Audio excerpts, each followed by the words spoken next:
বলছে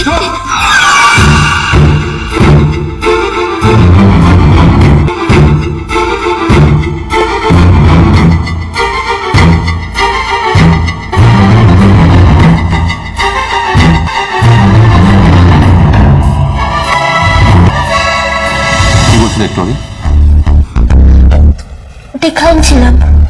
কি দেখাচ্ছিলে শুনি? শহরে ছিলাম, ওরা কেমন করে কথাটা বলেছিল। কলকাতায় থেকে তুমি এই শিক্ষা পেয়েছো? আমাদের কলেজের ছাত্রছাত্রীরা বুঝি এই ভাষায় কথা বলে? সকলে বলে না, কিন্তু কেউ কেউ তো বলে না। আরে কেউ কেউ বলাটাই তোমার শিক্ষণীয় মনে হলো।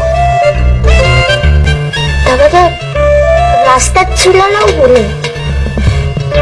তুমি কি তাদের দেখতে দেখতে আসো নাকি? কি কিলা? আসলে কানতে এলে মুখে করবো কোন? ওদের বাড়ির লোকজন কি এই ভাষায় কথা বলে? অনেক না তো, বলবে কেমন? ও তাই তুমি শেখানোর ভার নিয়েছো। আসলে ওরা তো কেউ জানে না, তার লেগে মুখে বলছিল যে তো বল, মোরা তোর থেকে জানবো।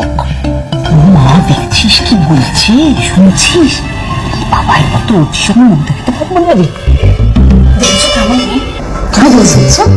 তোমার তো বেশি বাড়াবাড়ি। তুমি যে আমি যেতে মুখ বুঝেছো, তুমি তো আমাকে টেনে এনেছো। তোর বেরিবাবু তো লেখক মানুষ, তার তো সব সংস্কার, তার সব জানতে ইচ্ছে করে। ওয়াসলেস। কি অন্য আমার দোষ না? তোমার নিজের মধ্যে শখ ছিল না? নিজের শখ না, শখ ছিল ফেরাবে কিছু না। এখানে কি হচ্ছে একটু ভালো করে শুনতে দাও। ইষ্টি কুটুম সোম থেকে রবি প্রতিদিন দুপুর 2টোয় স্টার জলসায়। ভিডিওটি সম্পূর্ণ বিনোদনের জন্য করা হয়েছে, ভুল ত্রুটি হলে ক্ষমা করে দেবেন। ভালো লাগলে লাইক, কমেন্ট, সাবস্ক্রাইব করে দেওয়ার অনুরোধ রইল।